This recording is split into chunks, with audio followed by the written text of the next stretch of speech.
you're kind of an eclectic guy. I mean, you have this very Eastern European sounding, Croatian name, but you were born in America and you stand shoulder to shoulder with American conservatives. In fact, you host your show on the TNTRadio.live network with a whole bunch of people with very Anglo-Saxon sounding names like the kind that I have, although I'm not an Anglo-Saxon. And I mean, dude, you are super pro-Constitution, super American values, but from what I also understand, you may have just bailed on the United States forever.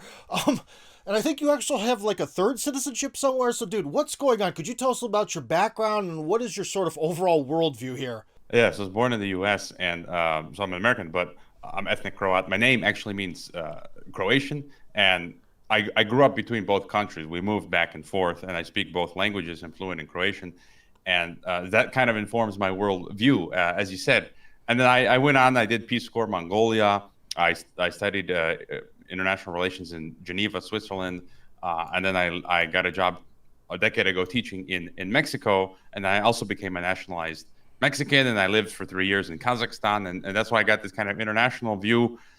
And yeah, I'm a proud Croatian, I'm a proud American, and a proud Mexican. But around the 2000s, I kind of noticed I never realized America was an empire, because you just go on with your life, you go to school, you go to parties and stuff, and you just think you're a U.S. citizen, like you're a citizen of any other nation. And then 9/11 happens, and it's my view that was a false flag operation, and then I realized I started studying history. I realized America's an empire, and that you learn about all the things that they're doing, the starting all of these wars. When I learned about the Gulf of Tonkin false flag, it's declassified now, you can see that they started the Vietnam War based on a lie, the Iraq War based on a lie. Actually, one of my professors in Geneva, Curtis Dobler, Dutch-American human rights lawyer, he was Saddam Hussein's defense counsel. So I studied under Curtis Dobler, who defended Saddam Hussein, not because Saddam was a good guy, but because the whole thing about him having WMDs and all of this stuff wasn't true. And so, yeah, so I like the Constitution. I'm a patriot in that sense. But, I've interviewed Johan Galtung, who's 90 years old, the founder of Peace and Conflict Studies. And I like how he says it. I love the U.S. Republic, but I hate the American Empire. So that's kind of like, it sums it up in a nutshell. Now, on your podcast, you talk about geopolitics and empire all the time. In Russia, there's this sort of marketing push to show that land empires have been good for human history and sea empires are bad because they result in slavery and exploitation and all this other stuff, taking resources back to the motherland from the exploited. So, anyways, could you tell us sort of what your opinion is on this whole empire thing? I mean, are Russians trying to rewrite history to make themselves look like the good guys? Or maybe is there some sort of value in empire? I mean, I tend to view, there's a lot of things there. Like, I kind of tend to view it as the same, although maybe statistically, I guess if you would compare the sea empires, like the Dutch Empire, the British, right, the Spanish, the Portuguese, the American, maybe they do seem to be more, as you said, extractive, extracting the local population's resources. I mean, maybe it's because it was easier for the sea powers to do that and more difficult for the land in terms of transport. I tend to have the same view of empire, whether it's sea or land. I just think it has nothing to do with the country itself. I just think, empire, the formula that, what empire does is just concentrate power as much as it can, whether it's Chinese or Russian or European or whatever, American.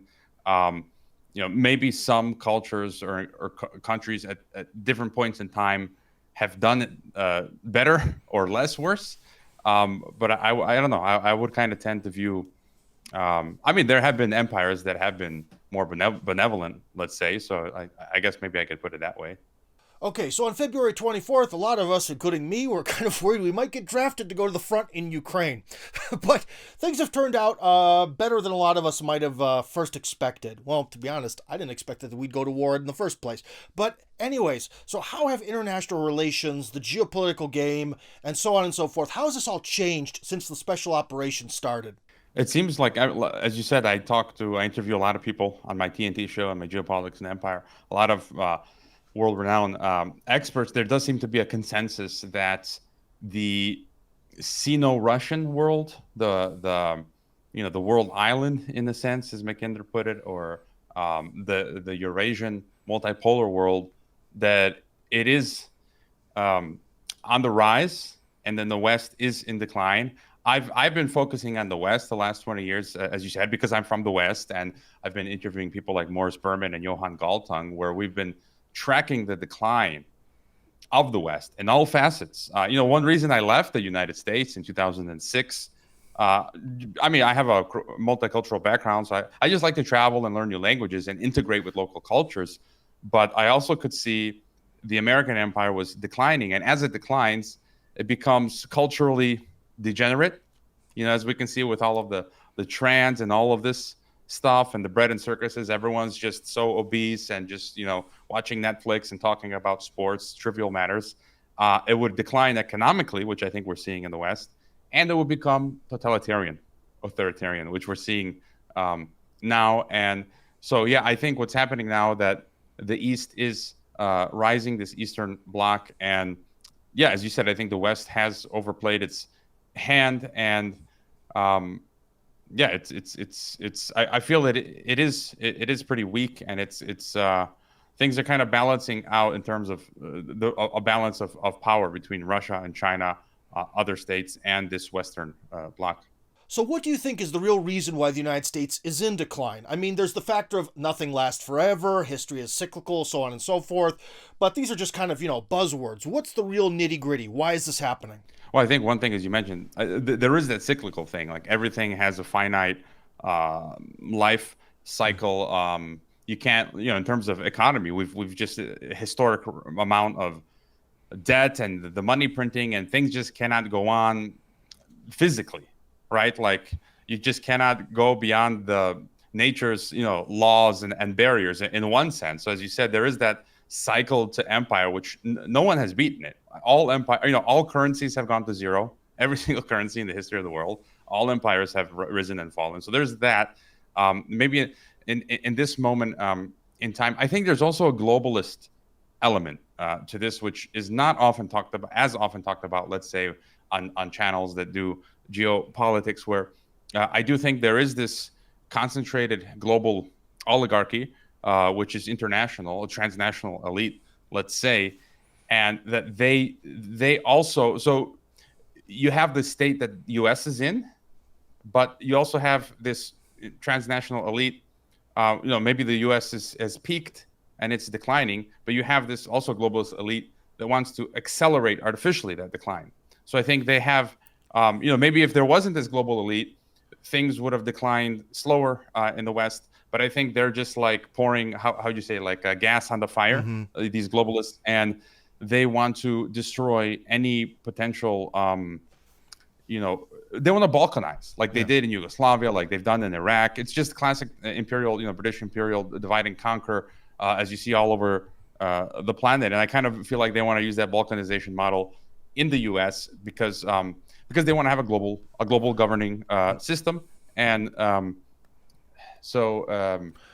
they can't have anyone who could theoretically be a resistance, so. Well, here about balkanization, this kind of reminds me of a set of beliefs that I call the black pill. They kind of, well, first off, there's a lot of black pill beliefs, but one of them is that, like, nah, man, Trump, Putin, Xi, they're all part of it. It's all an illusion, man. All sides are fighting for the same thing. It's lost, man.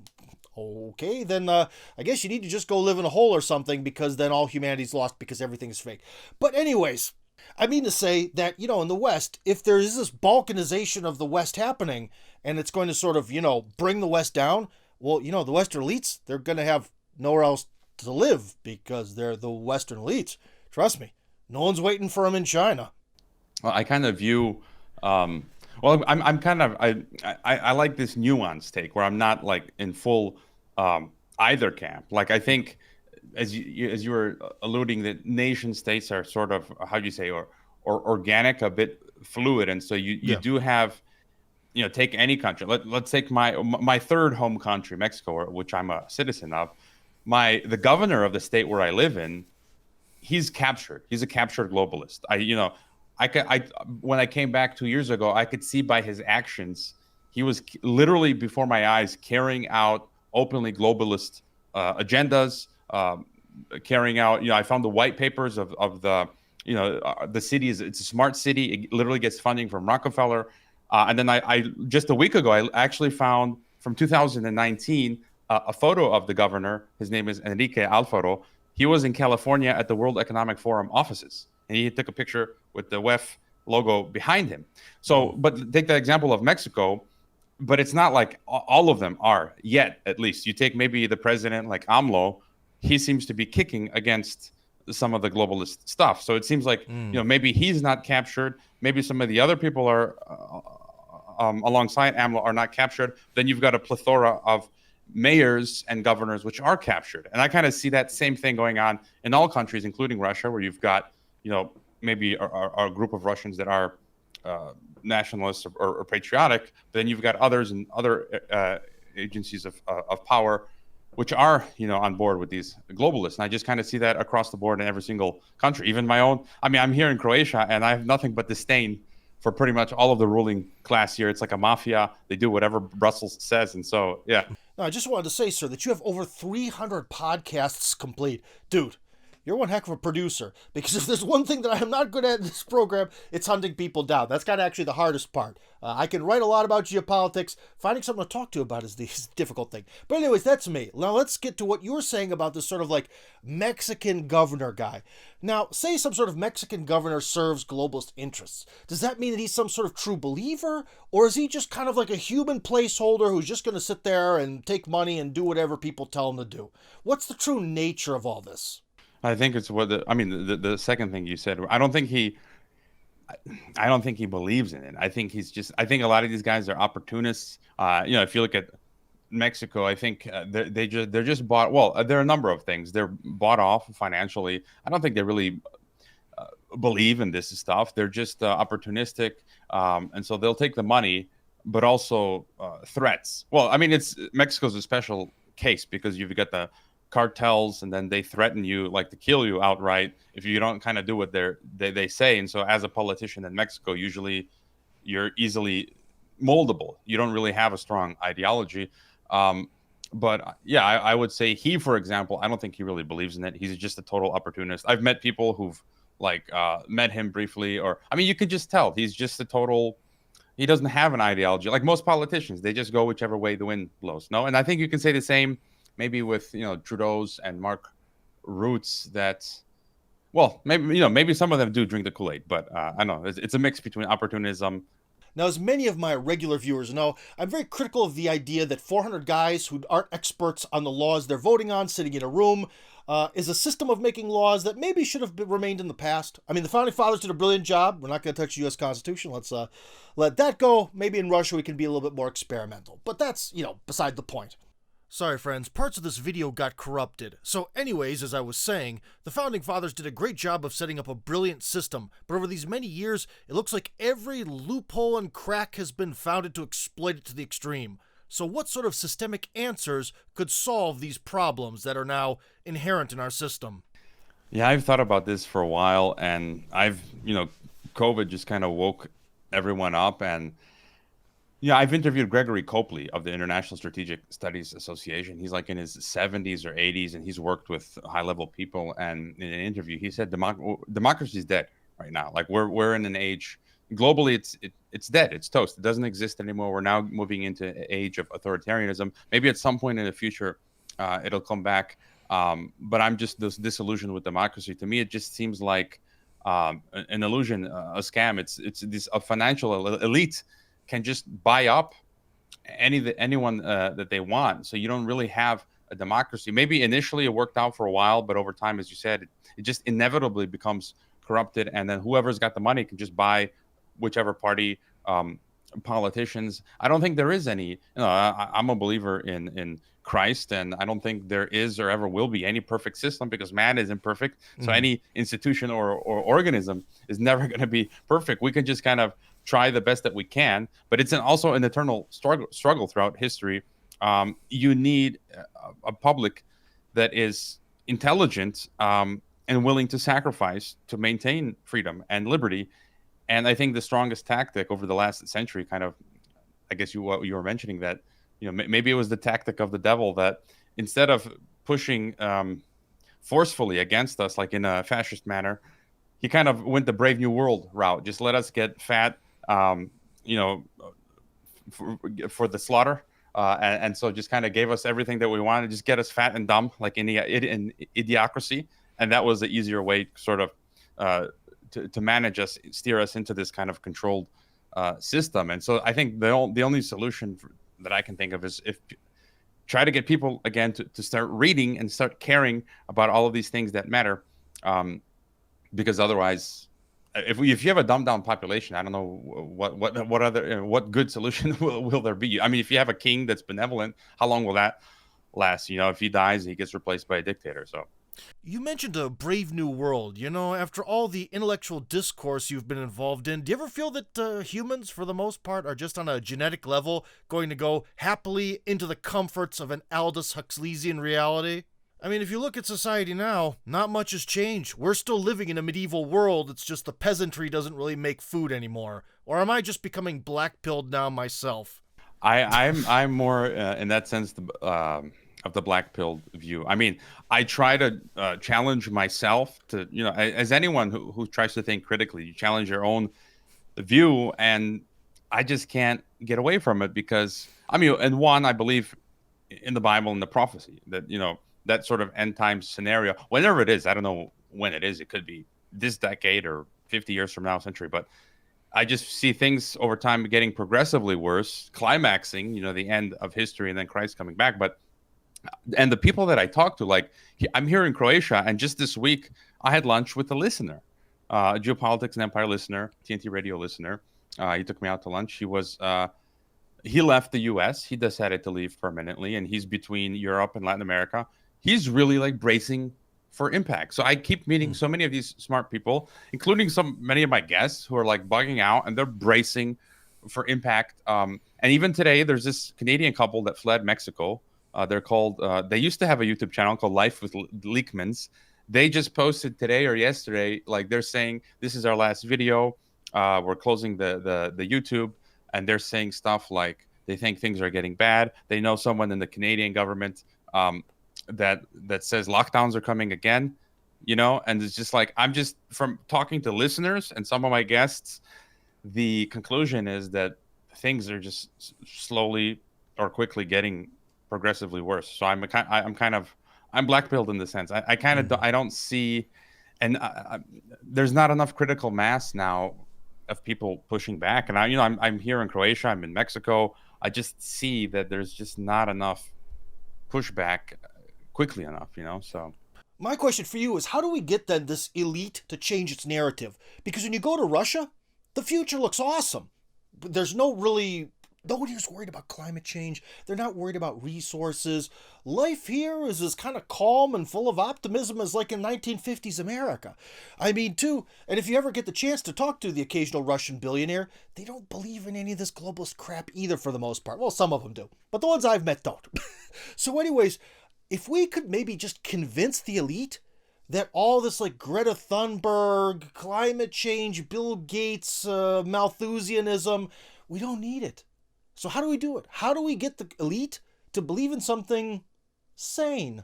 Yeah, I recall an interview I did with Sean Stone, Oliver Stone's son, just a couple months back. He said something interesting. He thought that there are good Illuminati, let's say, good elites. You've got the bad and the good. That he thinks there are some that maybe don't agree with the elite program, but especially in the West, as you said, coming out of the British Empire, I think the West is essentially ruled by the Anglo-American Empire, the British Empire especially, but this European aristocracy.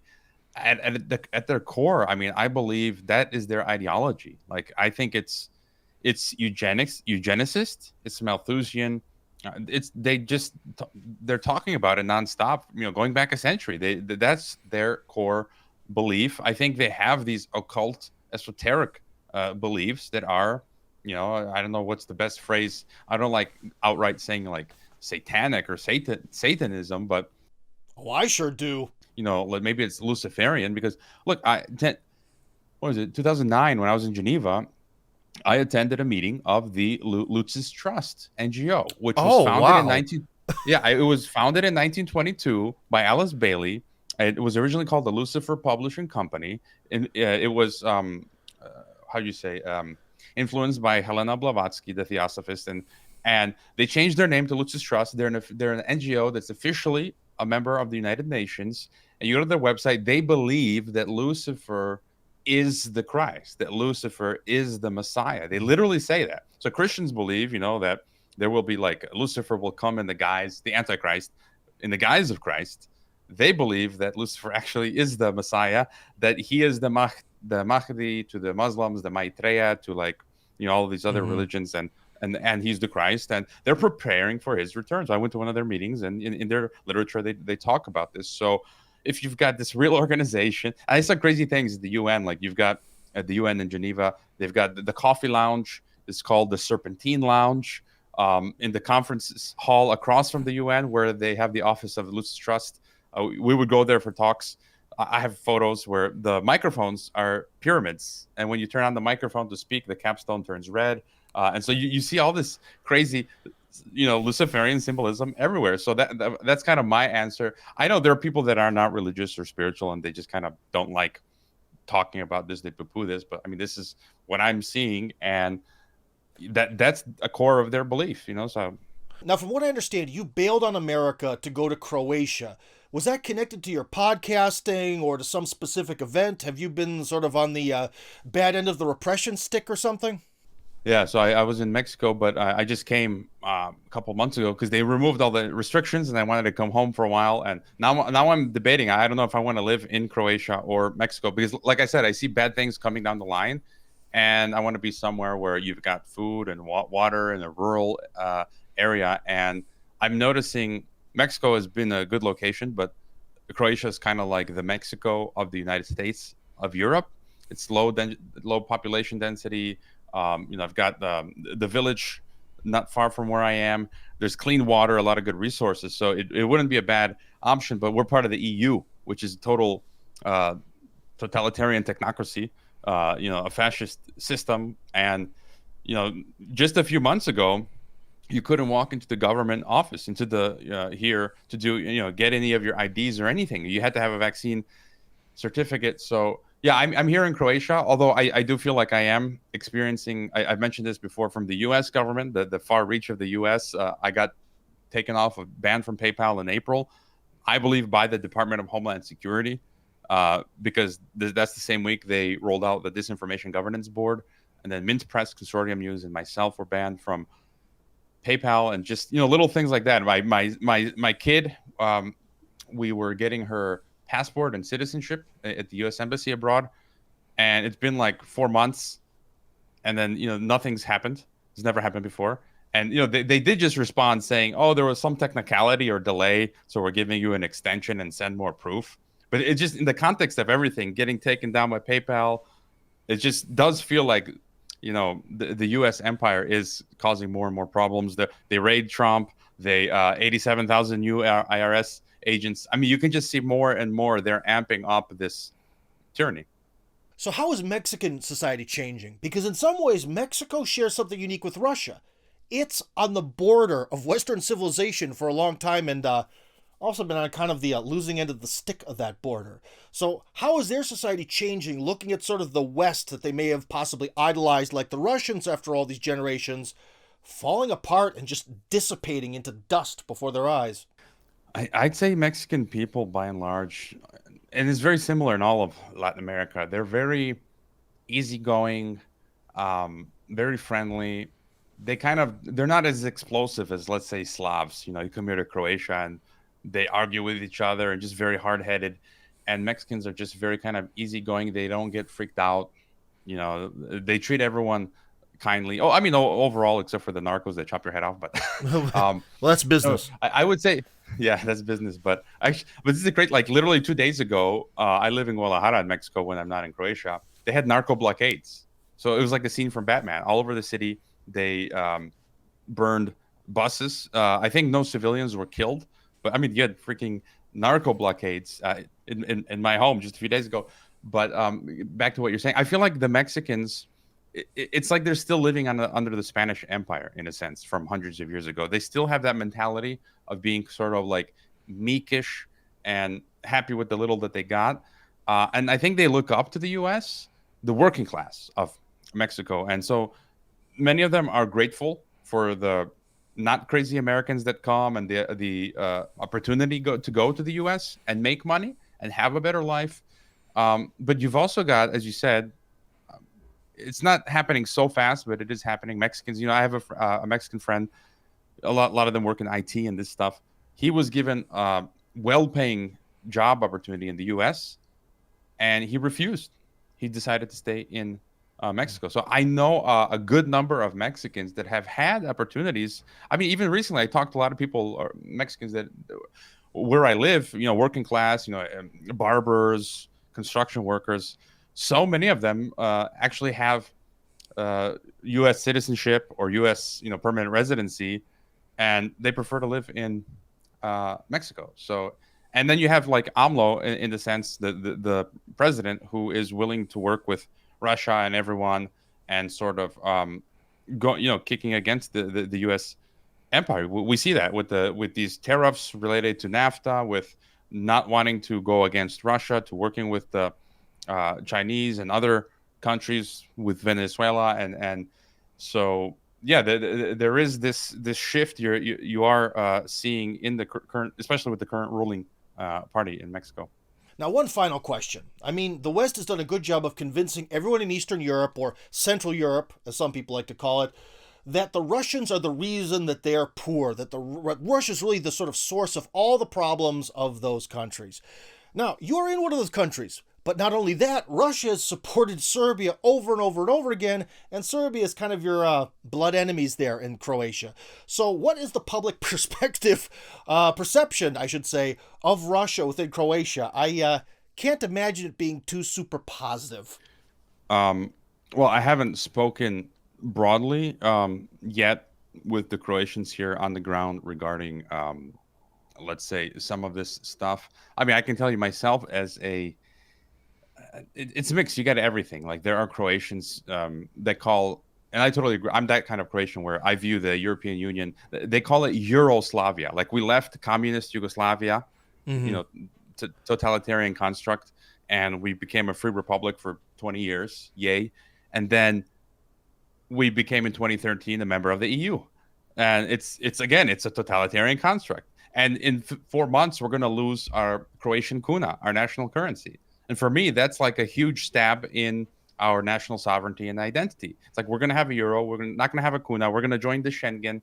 And I mean, I'm totally anti-EU. I just detest the EU project. And so there are Croats like this that understand this, and then you've got others that just are programmed. The media is just so powerful here, where they're totally like pro-Ukraine, anti-Russia, anti-Serbia. I'm the kind of person that I just want to get. I don't want to get. I mentioned this before. I want to get along with everyone. I have nothing against Serbs as long as they have nothing against Croats, and we can kind of work together instead of hating each other. But yeah, you've got this strong programming. I mean, we are part of the EU, and they give money to Croatia, and the government here is very EU oriented and just pushing the EU agenda. You can't escape that. So you do have Croats that understand that Russia, like myself, that Russia is not the enemy, and we understand what's really going on with Ukraine and U.S. foreign policy. But then there is a huge mass of people that just kind of believe. There's also people that's just kind of disillusioned. We've had the war 30 years ago, and just people just want to live their life. They don't care. Economy is the most important. Like when I lived in Kazakhstan, I noticed the same thing. Also, they were in the Soviet Union, and people just don't care about politics anymore. Like when I was in Kazakhstan, and there's this segment of the population, they just want to get on with life. They want to have kids, their family, work, and they don't really care. They're just tired of all of the Croat, Serb, EU, Russia thing, and they're just like, leave me, leave me alone. So anyways, guys, if you enjoyed this video and you like the opinions coming out of my big fat mouth, then join up on my Telegram channel. That's Tim Kirby Hardcore on Telegram. Link, of course, in the description.